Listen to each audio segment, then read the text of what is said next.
You're listening to All Things Sports with Mike Davis.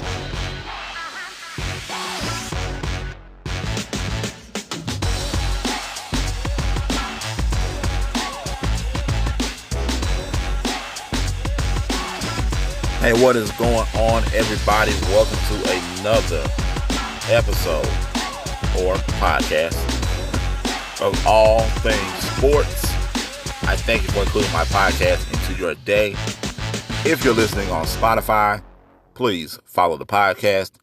If you're on YouTube, subscribe, comment, like, all that good stuff.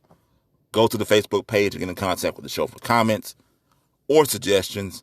I won't take up much more of your time. Let's get into it. So, once again, it seems like I've been away a long time. It's only been a week. It's been about maybe a week and some days. I had a show lined up this past week, but, sometimes life gets in the way and, I'm unable to get to the podcast, unfortunately. And you run a week behind like I am today.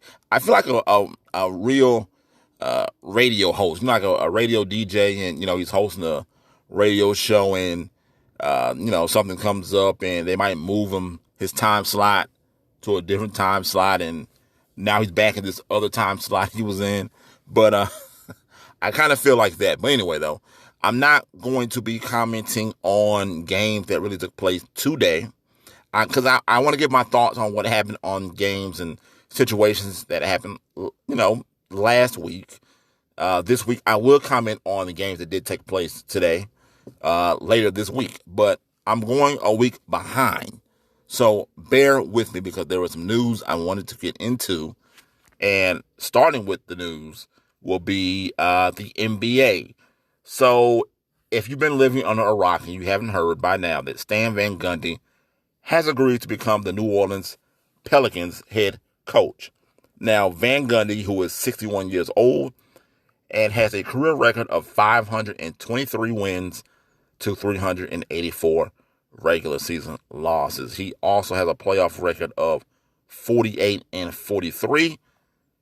He led the Orlando Magic to the 2009 NBA Finals.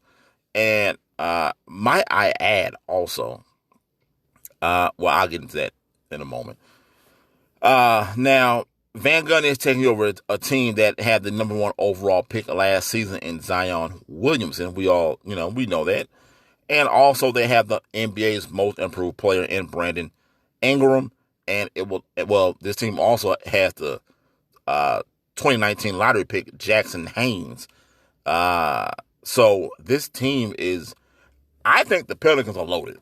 Maybe not use the word loaded. That's a little too strong. Loaded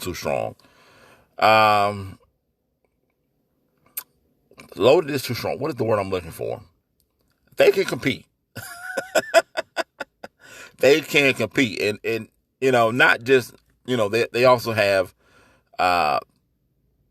Nickeil Alexander-Walker as well, and they I'm pretty sure they're gonna extend Lonzo Ball and Josh Hart, once the new league year starts. And the Pelicans, they made the playoffs in only 2 of the past 9 years.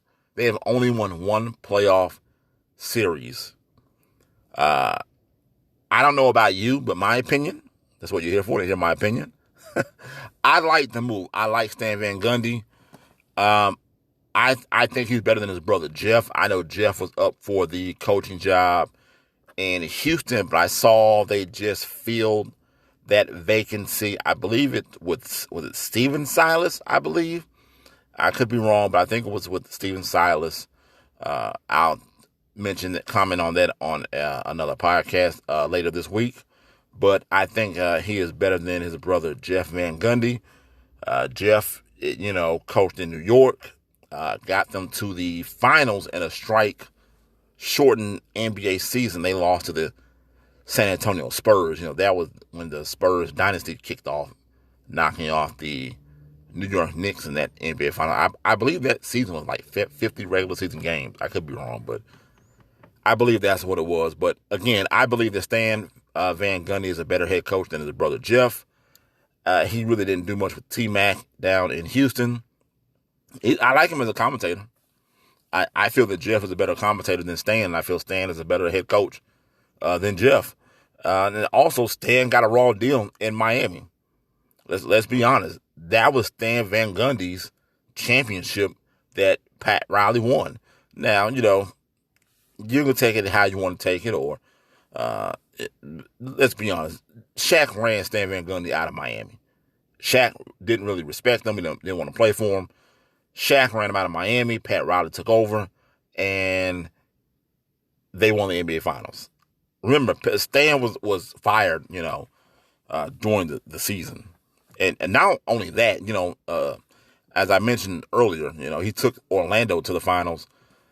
And I believe he would have done a nice job in Detroit, but I think he was doing too much. I believe he was the president as well as the head coach up in Detroit. I just felt he was doing too much. And they went out and made the worst move you can make in signing Josh Smith, who I call Josh Jump Shot Shouty Smith. Because Josh Smith, he doesn't pass up any three-point shot that's available to him. Trust me, I know a bit about Josh Smith while watching him here in Atlanta and how his career kind of just, it just once he tried shooting that three ball, his career just kept spiraling, just downwards. And you see what Josh Smith is now. I mean, the Pistons were paying him to go away.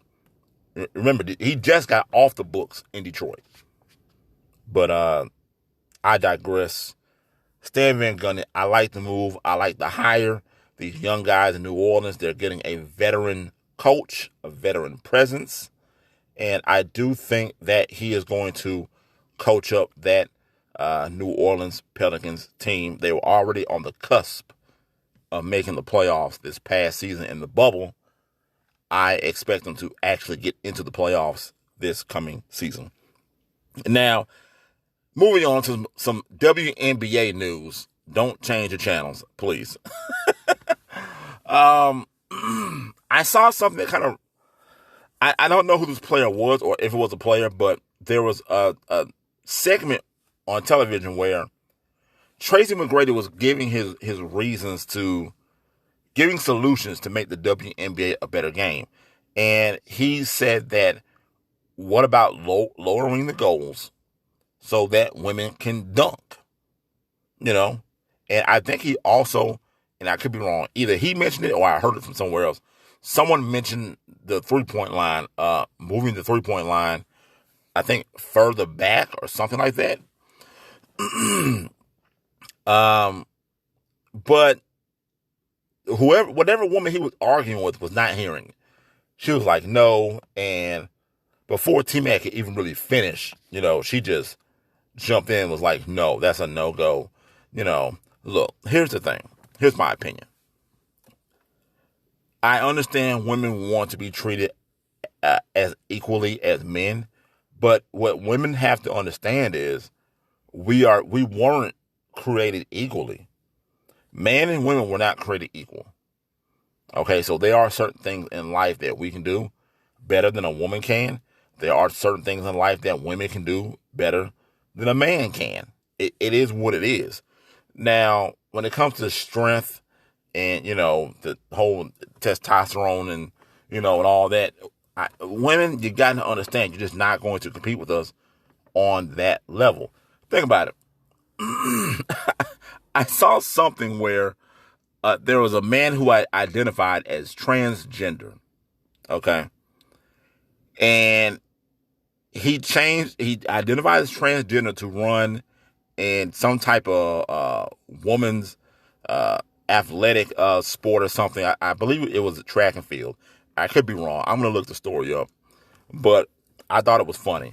And apparently he shattered all the records, and then he went back to being identified as a male after he did it. So, excuse me, this is what I mean. I mean, athletically speaking, you're just not going to compete with certain men. Now, I'll say this. I have been to a WNBA game. And While myself, I'm not really into the WNBA. Don't ask me how I ended up at the WNBA game, but I ended up sitting courtside. One of the few times I sat courtside. I have sat courtside at an NBA game as well. It's another story for another time.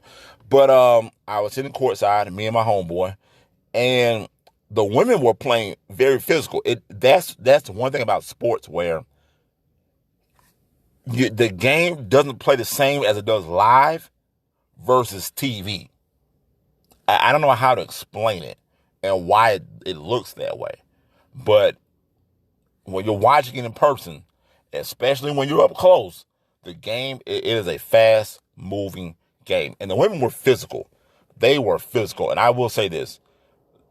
Some of the dudes who are laughing at these WNBA players, that they don't even go to the rec. They go to the park and play. They don't even go play rec ball. They play at the park.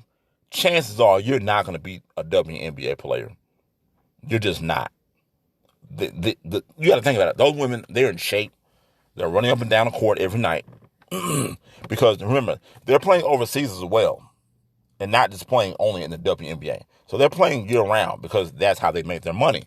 Because they're not paid as much as the men's side over in the NBA. So, I know we laugh at the WNBA. I admit I laugh at them too. But, 9 times out of 10, believe it or not, if you're a dude who does not play basketball on a regular basis, and let's say you just go play here and there at your local park, and you're going up against a WNBA player, I'm going to take the WNBA player. Now, if you're one of those dudes, you go play at LA Fitness all the time, because I do know guys that go every single day faithfully to play basketball. Now, yeah, I'm going to take my man over here versus the WNBA player.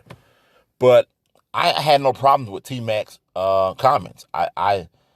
If you want to make the game exciting, you're going to have to change some rules. It is what it is.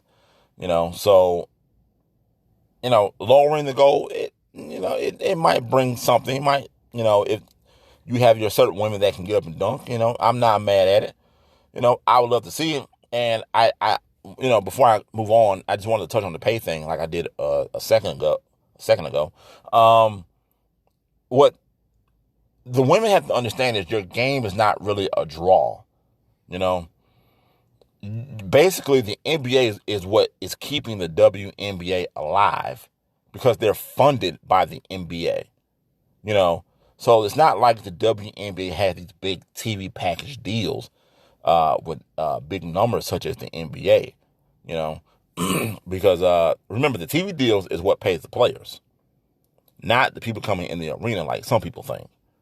But your product is just not good enough to pay you on the scale that men make on the NBA level. It just isn't. So it's like any other business. You come out with a better product, you see more money. It is what it is. I don't make the rules, but that's just simple economics. So there you have it. All right. Moving on, still staying with basketball. Kyrie Irving is back in the news, and this guy just kind of rubs me the wrong way. So, you know what? I take that back. I'm sorry. It's not Kyrie. It's Kevin Durant. Kevin Durant made these comments, but he's another guy. But I do like the fact that he doesn't hide behind his burner account like he used to. But recently he said that he believes Kyrie is a better player than AI, Allen Iverson. I had to sit back and think about it for a little bit. I'm not going to lie to you. I had to think about the career of AI and where the career of Kyrie Irving is going. I'm going to say negative to what Kevin Durant said about Kyrie being better than AI, because Durant pretty much just said that he had better handles. Now that can be debated, but I can care less about handles. Can you give me the W? That's all I care about. Can I get the W? Please. I don't care about how many ankles you can break, what your handles are. You can get through the lane just, breaking all kind of ankles. I really don't care about that as long as you can play your position and you can give me W's. So far, Kyrie Irving has not done that. Kyrie Irving cried his way out of Cleveland. He cried his way out of Boston. Kyrie Irving has not won anything without LeBron James. Remember, he wanted to be the leader of a team. That's why he's not in Cleveland anymore. He didn't like the fact that LeBron James came in and he was the alpha male of that squad.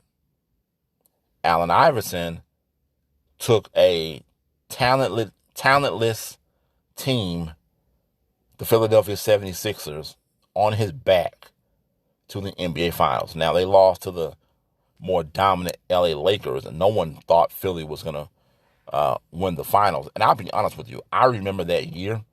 I remember that Philadelphia played the Milwaukee Bucks in the East Finals. I thought that the Bucks were a better team with Ray Allen, Glenn Robinson. I want to say Vin Baker was on the team. I could be wrong. Vin Baker was on that team. And I thought that team was much better than AI Sixers were.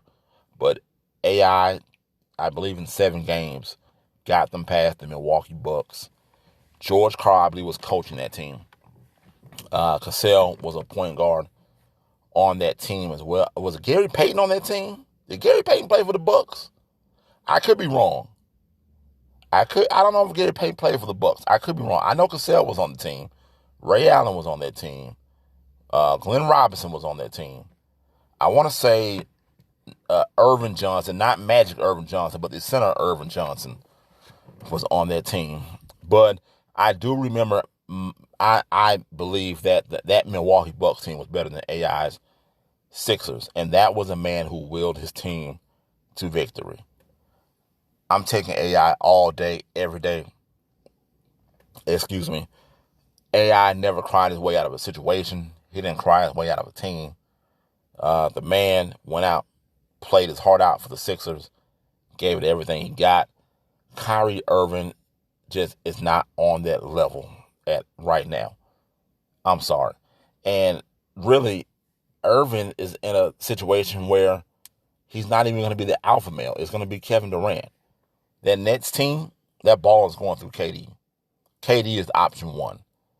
So I can't wait to see how him and Kyrie Irving, coexist with each other because, on these teams, the X factor, the common denominator has always been Kyrie Irving. What's wrong with the team? Kyrie Irving, so it is what it is. All right. So moving on.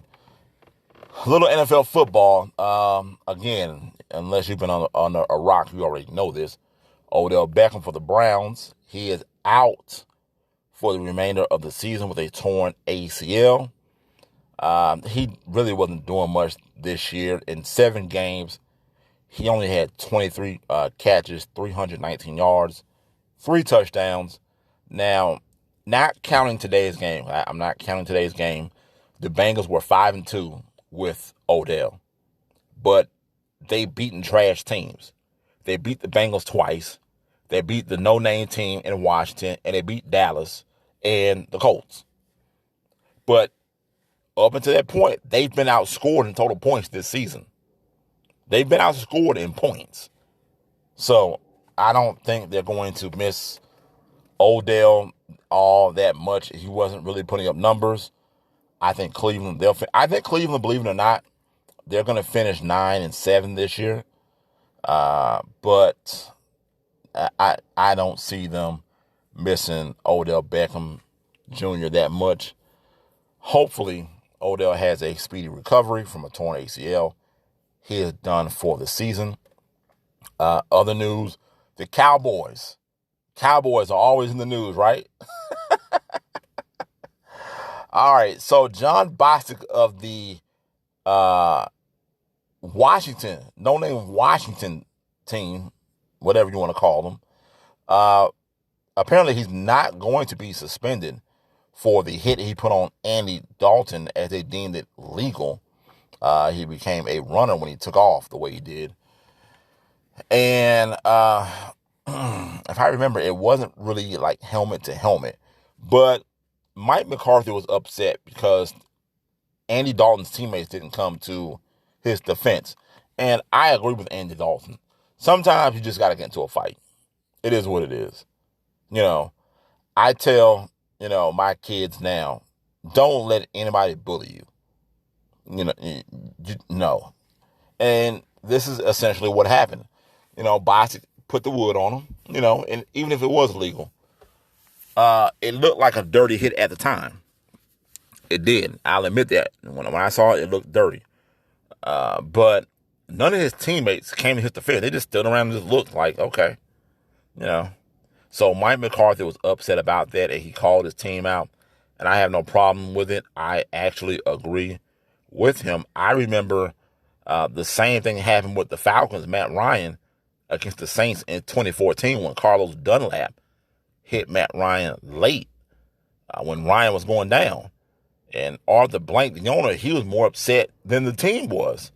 No one came to Matt Ryan's defense. Sometimes that says a lot about a team, But it's one of those things. But Cowboys, they are always in the news nowadays, it seems like, for the wrong thing. So, yeah, there you have it. Also, now, again, I'm not talking about games that took place today. I'm going to talk about those games later on this week, but this is more about games that happened last week. As you know, last week, the Titans were knocked from the unbeatens, but I just want to talk about that. I really like A.J. Brown, the receiver from Tennessee. And if you saw that game last week, that was a game of two halves. It went back and forth. Well, not back and forth. The first half belonged to Pittsburgh. Second half, all Tennessee. But I'm really liking A.J. Brown for the Titans. He continues to show up in big moments. Last week he had 6 catches, 153 yards, 1 touchdown. Titans drove down the field late, but they missed a field goal from Stephen Gostkowski from 45 yards out. Steelers went on to win that game. They went on to continue to be undefeated, giving the Titans their first loss of the year. But A.J. Brown, look out for that guy. That guy I'm telling you, that guy is going to be a big name receiver. He is showing up for the Tennessee Titans. And Cam Newton, I wanted to touch on him. The last game he played against the 49ers, I wanted to listen to the Jeff Garcia thing where he talked about his clothes having to do with his play, which I don't agree with anyway. But I wanted to talk about that. Maybe I'll talk about that on the next podcast. But Cam Newton was benched against the 49ers, and Cam, he looked bad. He did. I went back and looked at some of those highlights, and Cam was 9 of 15 for 98 yards, no touchdowns, 3 interceptions. And I'm going to say this. I said the same thing when it came to Ron Rivera and Dwayne Haskins. He has no one to throw the ball to. This is why Tom Brady left. Belichick, for as much praise as we give him, he hasn't really built a real offense. And part of the reason is because he always had Tom Brady bailing the offense out. And he's doing the same with Cam Newton. Nothing's changed. The only thing that's changed in New England is the quarterback. But it's the same thing. And sometimes you have to look at the head coaches. As the coach, you have to put your players in a position to win. And there were times against the Niners where Cam would just hold on to the ball, just looking for something, waiting, and nothing would come open, and he would have to get rid of it. You can't put your guys in a position like that because you're going to lose. And I think that Belichick isn't taking much of the blame for this, and everyone is just putting all of this on Cam Newton. Now, this doesn't excuse Cam Newton. He did have a horrible game, terrible game. But I need for Belichick to come up with a better game plan the way he did against San Francisco, because it seems like Mike Shanahan has his number.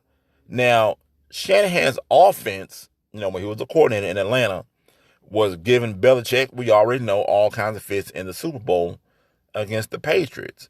And, with Dan Quinn being fired, we pretty much see who really was the coach during that time. And Mike Shanahan was the coach of that team, not Dan Quinn. Shanahan was the brains behind all of that Super Bowl year with the Falcons. But it seems that he has Belichick's number. And I need Belichick he's going to have to really get some players to put around Cam, just like any other offense. You get guys and you put them around your quarterback. And this is one of the reasons that Tom Brady left New England. The guy just kept bailing the Pats out.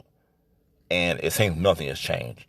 So I believe they played Buffalo today. I'm going to watch some of that game, and, I'll give you my thoughts on that later this week.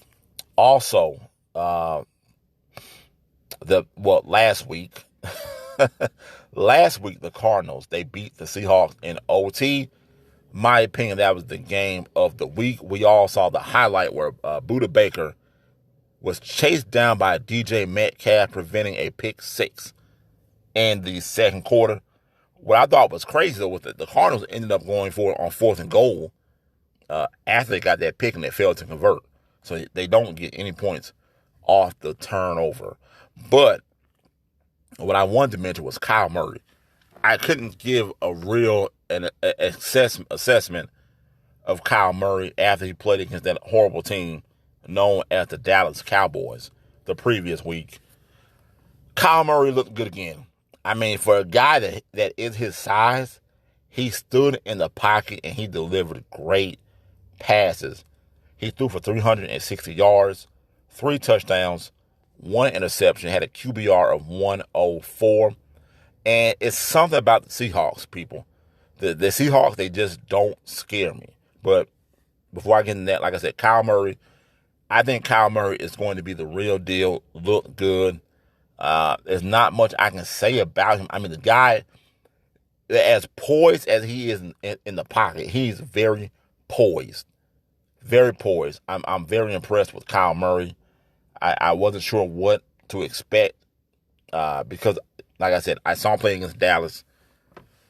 Everyone gets off against Dallas, so that didn't show me much. But he came and had a great game against a real NFL team, the Seahawks. And Tyler Lockett had a great game as well. 15 catches, 200 yards, 3 touchdowns for the Seahawks. But the Seahawks, they don't scare me. They just don't. I know Wilson in that game threw for 388, 3 touchdowns, but he had 3 interceptions. Seahawks, they just don't scare me. They just don't. I don't know how to put my finger on it. They just don't. It is what it is. I don't know. They're not my pick for anything. I'm more afraid. I think the NFC really goes through Tampa and Green Bay. The Bears are fraud. The Saints don't scare me, and the Seahawks don't scare me. So we'll see what happens the rest of the way. And my Falcons got a win, finally, on Thursday night, playing against the Carolina Panthers. I won't go into that, but I wanted to touch on the previous game against the Lions, which had me sick, with Todd Gurley scoring the first game-losing touchdown in NFL history. This is what I mean. Everyone loves getting on Matt Ryan, but even Matt Ryan, video came out, told Todd Gurley, don't score. And Todd Gurley said, I'm getting my numbers. So there you have it. And in true Falcon fashion, we take the lead. 4th quarter, it's like a minute left. Detroit drives down the field, wins the game. Last second touchdown. It is what it is. Go Lions. All right. One last thing before I get out of here. Playing catch up on old news. Week old news. The Dodgers, they get their first World Series win since 1988. Congratulations to the Los Angeles Dodgers. Now, Tampa, the Rays, they're going to question themselves about taking Blake Snell out in the 6th after only 73 pitches. The man had no strikeouts and no runs at the time he came out. He had a runner on. His runner did end up scoring. And, of course, that was charged to him. But the Dodgers, they scored 2 in the bottom half of the 6th to take the lead. And then Mookie Betts, he made sure that he finished it with a solo homer in the bottom of the 8th. That was all they needed. Dodgers win the World Series. I have no idea why Tampa took Blake Snell out in the sixth inning when he was rolling. I just had a conversation with with somebody this past week where I don't understand where managers are just over managing it, and they don't want starters going deep into the game. But this is the World Series. You go all out, all out. Snell lasting only 6 innings because he gave up a hit in the sixth. 73 pitches. He had 9 strikeouts. The man was on a roll. I think Tampa panicked, and well, I mean, we see what it got him. All right. Hey, look, guys, that's all I got for you today. I thank you for including my podcast into your day. If you're listening on Spotify, please be sure to follow the podcast. If you're on YouTube, subscribe, comment, like, all that good stuff. Go to the Facebook page and get in contact with the show for comments or suggestions. You've been listening to All Things Sports with Mike Davis. And remember, it's your world. I'm just giving my opinion. I'm out.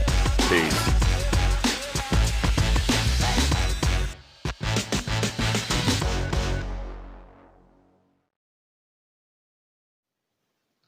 You're listening to All Things Sports with Mike Davis.